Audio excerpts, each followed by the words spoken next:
ನಮಸ್ತೆ ಸರ್, ನಿಮ್ಮ ಹೆಸರು? ವಿಜಿತಾ ಅಂತ. Age sir? 41. ನಮ್ಮ ಕ್ಲಿನಿಕ್ ಬಗ್ಗೆ ಹೇಗೆ ಗೊತ್ತಾಯ್ತು ಸರ್ ನಿಮಗೆ?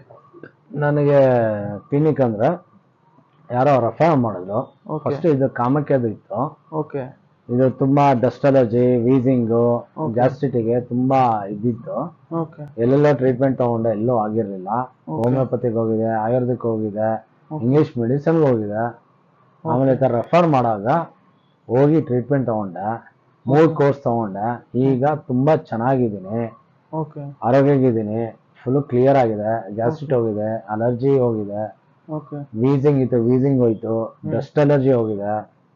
ಈಗ ತುಂಬಾ ಚೆನ್ನಾಗಿದ್ದೀನಿ, ಆರೋಗ್ಯವಾಗಿದ್ದೀನಿ. ಕ್ಲಿನಿಕ್ ಮತ್ತೆ ಡಾಕ್ಟರ್ ಬಗ್ಗೆ ಏನಾದ್ರು ಹೇಳಕ್ ಇಷ್ಟಪಡ್ತೀನಿ. ಒಳ್ಳೆ ಡಾಕ್ಟರ್, ತುಂಬಾ ಚೆನ್ನಾಗಿದ್ದಾರೆ. ಆದ್ರೆ ಜನಗಳಿಗೆ ಯಾರಿಗೂ ಗೊತ್ತಿಲ್ಲ ಇದ್ರ ಬಗ್ಗೆ. ಆಕ್ಯುಪಂಚರ್ ಬಗ್ಗೆ. ಆಕ್ಯುಪಂಚರ್ ಯಾರಿಗೂ ಗೊತ್ತಿಲ್ಲ. ಏನ್ ಅನ್ಕೋತಾರೆ, ಭಯ ಬೀಳ್ತಾರೆ, ಡೌಟ್ ಬೀಳ್ತಾರೆ. ಓಕೆ ಅಲ್ಲಿ ಹೋಗಿ ಟ್ರೀಟ್ಮೆಂಟ್ ತಗೊಂಡ್ರೇನೆ ಅದ್ರ ಬಗ್ಗೆ ಗೊತ್ತಾಗೋದು. ಓಕೆ ತುಂಬಾ ಡಾಕ್ಟರ್ ಒಳ್ಳೆ ಡಾಕ್ಟ್ರು. ಓಕೆ ತುಂಬಾ ನಾನು ಆರೋಗ್ಯವಾಗಿದ್ದೀನಿ. ಇಷ್ಟು ಚೆನ್ನಾಗಿರೋ ಕಾರಣ ಡಾಕ್ಟರ್ ಅವರ. ಓಕೆ ನಾನು ಸಜೆಸ್ಟ್ ಹೇಳ್ತೀನಿ ಎಲ್ಲಾರ್ಗು. ಅಲರ್ಜಿಗೆ, ಡಸ್ಟ್ ಅಲರ್ಜಿಗೆ ಅಂತೂ ತುಂಬಾ ಒಳ್ಳೇದು. ವೀಸಿಂಗ್ ಅಂತೂ ತುಂಬಾ ಒಳ್ಳೇದು. ಬನ್ನಿ, ನೋಡಿ, ಟ್ರೀಟ್ಮೆಂಟ್ ತಗೊಳ್ರಿ.